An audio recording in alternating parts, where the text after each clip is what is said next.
eu fiz 2 curtas de ficção, né, 35mm, chama Negra Noite, um, Ícaro, o outro, de 1985 e 1987.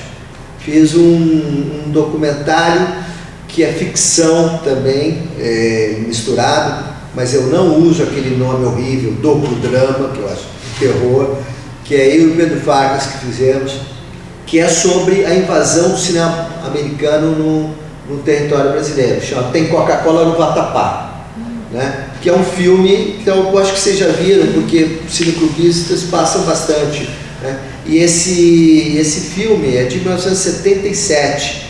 A gente era aluno do Paulo Emílio Salles Gomes. A gente teve esse grande prazer, digamos, foi um privilégio, né, ter o Paulo Emílio como professor, né? E aí o Paulo Emílio, ele tinha um texto que na época foi muito discutido, que era Cinema Brasileiro, uma trajetória no subdesenvolvimento, né? Que é um texto fundamental, né, para mostrar, para analisar, enfim, como é que é uma produção cinematográfica, cultural, absolutamente invadida, né? Ocupada, né? Ocupada pelo produto estrangeiro. Então, a partir daí, a gente construiu esse filme que mostra, então, esse aspecto do cinema brasileiro, mas mostra de uma forma divertida, bem-humorada e tal, misturando ficção e documentário. Depois eu tenho uma série de documentários de média-metragem, né? Eu acho que os mais significativos, assim, chama-se Os Queixadas, que já é uma no Olho da Rua. Os Queixadas é um filme sobre a greve operária de Perus, em 1962, que eu fiz em 1978, né? Ou seja, eu peguei as pessoas que tinham feito a greve de Perus, né? Foi uma das inúmeras greves naquela época, 62, a maioria delas estava viva, e eu reconstituí com esses operários, né? Eu fiz um laboratório de memória com eles. Como é que foi que aconteceu aquela assembleia? Tal pessoa disse isso, não sei o que, o Zé Antônio disse aquilo, o Breno falou aquilo e tal e tal. E com essa memória, a gente reconstituía as cenas. Então é um filme todo ficcional em cima de uma coisa absolutamente real, né, reconstituída, né, com os próprios operários. É um filme que enfim, é um filme muito legal, que eu acho que ele para fazer esse filme, eu pesquisei tanto o movimento operário e tal, que eu já admirava, né, já acompanhava, assim, mas para fazer o filme eu tive que entrar em contato com todo esse mundo operário e tal, isso também, até hoje, né, para mim tá um pouco no olho da rua também, quer dizer, essa coisa da vida do trabalhador, né? E é um filme que é analisado pelo Jean-Claude Bernardet naquele Cineastas e Imagens do Povo, né? Tem um capítulo que é um dos filmes analisados, né? Os Queixadas, né? Depois fiz uma série de outros filmes para televisão, e fiz um filme sobre os motoboys em 2002, que já era também dentro da pesquisa que eu estava fazendo sobre o desemprego. Os motoboys eram os personagens mais fortes nesse momento, né? Então eu fiz um filme chamado Na Garupa de Deus, onde eu já encaro essa coisa de por que eles arriscavam a vida, né, para ganhar uma miséria numa cidade como São Paulo, né? Então esse tem 26 minutos. E em 2009 eu fiz um filme chamado Duplo Território, que é um doc-TV, que é um documentário onde eu conto a história de de um artista plástico chamado Manuel Paes Neto. Esse artista plástico, ele é policial também, ele é investigador da polícia, né, civil, né? E eu quis fazer exatamente exatamente um duplo território. É um cara que atua nessas duas áreas e traz o trabalho diário dele da rua como investigador, né, para a tela, né? E então tem esse diálogo entre a realidade que ele vive como investigador e a realidade que ele pinta como artista plástico, né? O No Olho da Rua eu fiz em cima do cinema político italiano, basicamente, né? A minha e do cinema novo brasileiro, né? Por exemplo, os meus filmes, digamos, temáticos ali são O Rocco e Seus Irmãos, né? Que é aquela história do Visconti, né? Com a família de operários, né?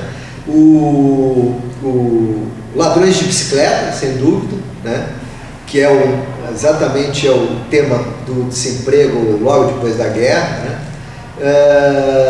E também um filme que eu gosto muito, do Hélio Petri, que é A Classe Operária Vai ao Paraíso, né? Que é um filme, uma discussão maravilhosa e não paternalista, né? Sobre a situação do operário diante de uma nova realidade onde ele tem um poder de consumo, né? Tem toda, enfim, uma vida de bem-estar, mas ao mesmo tempo continua sendo um operário altamente explorado, né? E também é um filme que eu tenho muita uma referência que eu tinha muito forte, que era Eles Não Usam Black Tie, né? Do Leo Eastman, embora não seja um filme da fase do cinema novo, é de um autor que vem do cinema novo, né? Mas essa temática política e social, né, que o cinema novo no Brasil fez de uma forma muito forte, para mim é fundamental, né? Eu me considero assim, discípulo do cinema novo, do cinema neorrealista italiano e da Nouvelle Vague também, embora não seja tão nitidamente política, ela é comportamental, né? Ela tem uma crítica até mais leve, são três movimentos que marcaram muito a minha vida, porque eu comecei a fazer cinema mais ou menos nessa época que estavam acontecendo esses movimentos, né? Não, eu comecei fazendo Super 8 com 15 anos. Eu comprei uma câmerazinha Super 8 e comecei a fazer. Eu e o Nabil Bonduki, aquele cara que o arquiteto foi vereador do PT, etc e tal, né? E a gente estudava na mesma escola, no Dante Alighieri, e a gente começou a curtir cinema, né? Juntos, e aí eu me liguei mesmo em cinema, porque eu fui ver um dia Deus da Terra do Sol, e eu nunca tinha visto cinema brasileiro a não ser as chanchadas, que eu, né, achava engraçado, Oscarito, Grande Otelo, né? Era muito divertido, mas era uma coisa que eu não levava muito a sério, para te falar a verdade. Eu já, não, isso é uma brincadeira, não é filme, né? Então, e depois via muita coisa estrangeira, porque meu pai gostava de ir ao cinema, então me levava, e então eu via. Mas quando eu fui ver o Deus do Diabo na Terra do Sol, aí foi um momento muito marcante na minha vida, porque eu vi aquele filme e falei, porra, isso que eu quero ver fazer, sabe? Aquele momento, aquele estalo de Vieira, assim, né?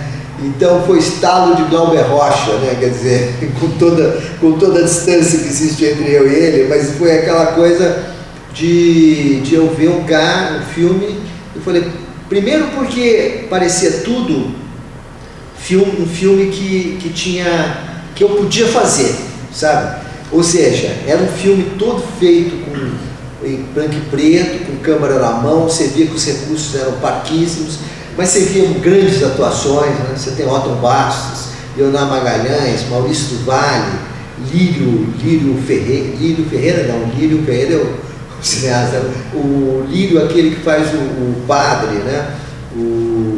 Bom, então você via que não tinha nenhum artifício, não tinha nenhuma superprodução por trás, né? Coisa que você vê normalmente no filme estrangeiro, né? Onde tudo era uma espécie tudo era uma espécie de parque de diversões, né? Você tem todos aqueles artifícios, enfim, aquele cenário, aquela coisa toda artificial, né? Em grande parte, né? E ali no filme do Galbas, você via, a realidade assim, né, em ebulição, né? E além do que, toda a discussão que ele faz, né,